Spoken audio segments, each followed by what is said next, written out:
5-year cycle. In a 5-year cycle, you will find the 2 operations. The one operation is light pruning.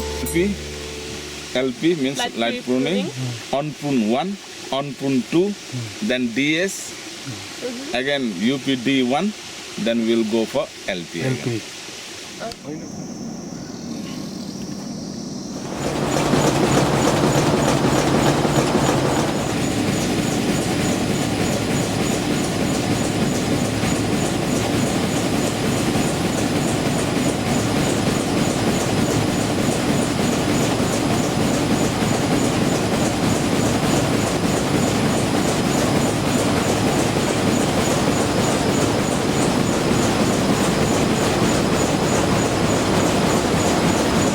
More than 20 years you are managing, or you and your father are managing here the tea gardens, several tea gardens, not only in Darjeeling but also in India overall, in an organic way. So what was the motivation for you as a young man to get into the tea business? I'll just give you some quick context on this entire family journey. It was started by my grandfather. He was a son of the soil here in Darjeeling, grew up working here in Darjeeling, and he was really one of the first people in the organic movement here to really believe that organic is the way forward. It's not a marketing tool. It's the way sustainable agriculture will last on a long-term basis. And I really grew up with those ideals of my grandfather and my father. When I used to visit the farms with them, and hear and see all these different organic preparations and techniques. So having grown up with it, in a lot of ways, this is the only way of life we know, the organic way of life. And now when I, as an adult, when I introspect on the benefits we have seen with organic practices across all our farms and small farmer projects, what we see is, I could broadly define it in 3 broad points. Number one, there's a beautiful balance over the last 2 decades that now we've been able to achieve in our tea farms. This balance where for every pest there's a predator, and you do not have a chemical that is wiping out this ecosystem balance. This over the years has translated into less organic sprays we need to attend to combat pests. So this flora balance is number one. Number two, with organic and the human communities that live in these tea gardens, we have realized that not only is the water more cleaner for all of us to drink, but the people working, and since tea is an extremely human intensive profession, it's healthier for all of us, not only for the people working in these areas, but also for the people drinking tea, because tea, unlike most other commodities, cannot be washed down. You cannot wash and remove the chemicals. You're boiling that water, you're drinking that tea, and that should be safe without any contaminants. And lastly, I think the organic way, to my mind, will be the normal way that we all will understand in the coming years. It is the right way. It is a sustainable way. It is not agriculture that is controlled. It is agriculture seen from a nature's perspective, from a natural eye. So these are the reasons why we believe that organic is our journey forward. We have a lot of knowledge gained in these last 20 years.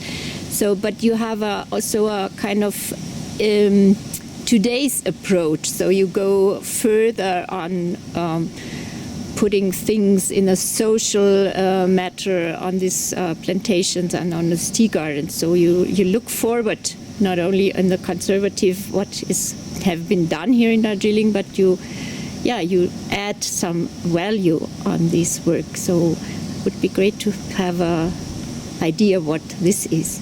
The human touch in Darjeeling is the backbone of everything we do, and the good part is that 90% of the people that we work with are women. this is a woman-centric sector, and we're very aware of that. That today, we're sitting in 2016. Times have changed, and people have aspirations. It's not enough when you say that, I will pay this person more, or I'll increase your wage. People need their aspirations to be met, and I think this is not only a problem here. This is a problem globally. You're finding more and more people leaving their farms and migrating to cities.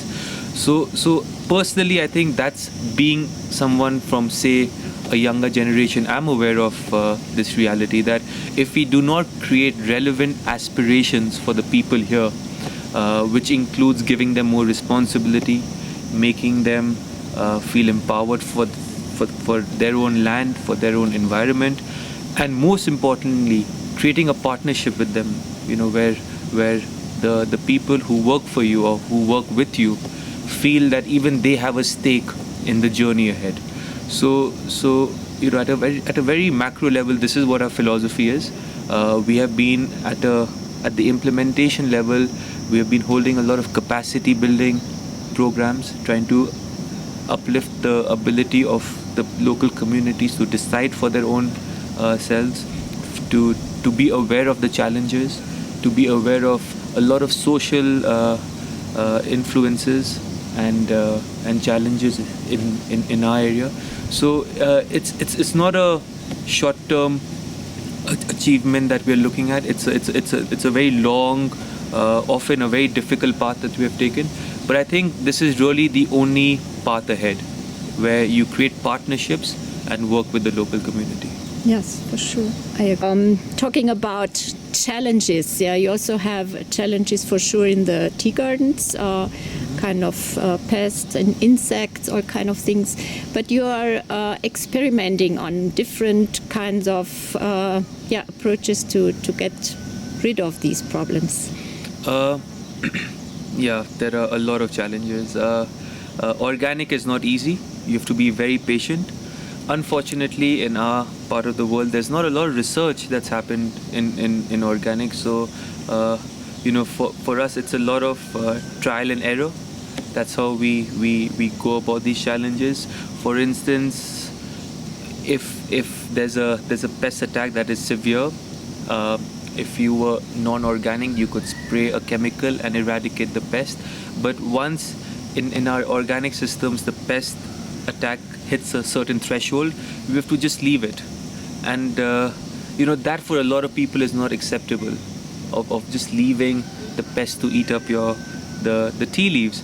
But that's the patience that organic requires. So in order to prevent a situation like that, we have a very decentralized way of working, where the people in our local community, they provide us with feedback, with real-time feedback on where there's a pest that's reaching a dangerous level, and they themselves then provide us the solutions, instead of this being top-down, where we as the so-called management firstly realize and then understand the solution to the problem. So challenges are there.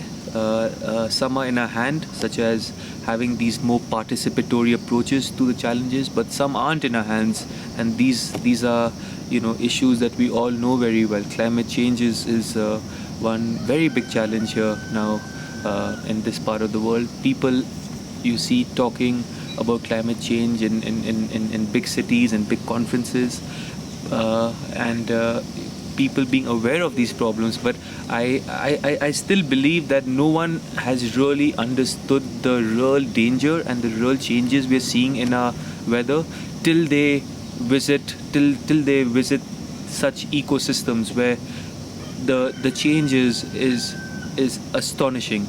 Over the last 5 years, if we really have to see some of the data on weather, it will give you sleepless nights. So these are the challenges that are not in our hand and which we have to now somehow adapt to.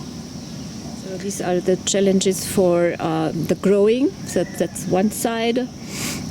But the other side is, of course, the processing and the quality in processing. So you have for sure some secrets in this term, but what do you think are the important issues to get a very high quality organic tea? Here I would like to specifically talk about Darjeeling tea. Darjeeling tea is not a commodity. It is not something that is just grown and sold. There's a lot of effort that goes into maintaining that Darjeeling quality, what it's known for. This really first starts on the field. It starts with some of our organic practices. We spray different herbal concoctions as nutrients for the bush. If the bush is not healthy, it will not produce the right leaves. So it starts with a lot of food that you first have to give the bush. We have some really intensive composting that we do. We make vermicompost, we make biodynamic compost, which comes under D-meter. We make vegetative compost. So a lot of this quality first starts with the inputs we provide for the bush. From that, once the leaves are plucked, the plucking is planned in a way where we focus on particular traits within bushes. So certain bushes are plucked on certain days of the week to really enhance that particular flavor profile and trait within those bushes. So we call it selective plucking. And once these leaves are plucked, there's a extremely detailed process where firstly the moisture is taken out, and then we give the leaves a slight roll, induce oxidation, where the enzymes are allowed to come out and secrete its juices, and there's a huge human angle involved. It is not an automated process. Every day the humidity levels, the temperatures are different, the leaf is different, the qualities are different, so you have to react differently. And this is what makes Darjeeling unique. It's like producing a new bottle of wine every single day. We take quality very seriously. So from the time the leaves come into our processing units, they're handled extremely carefully. Every batch of tea has a unique trait to it. So once they are made, they are tasted, and a particular description is given to the tea along with its prices.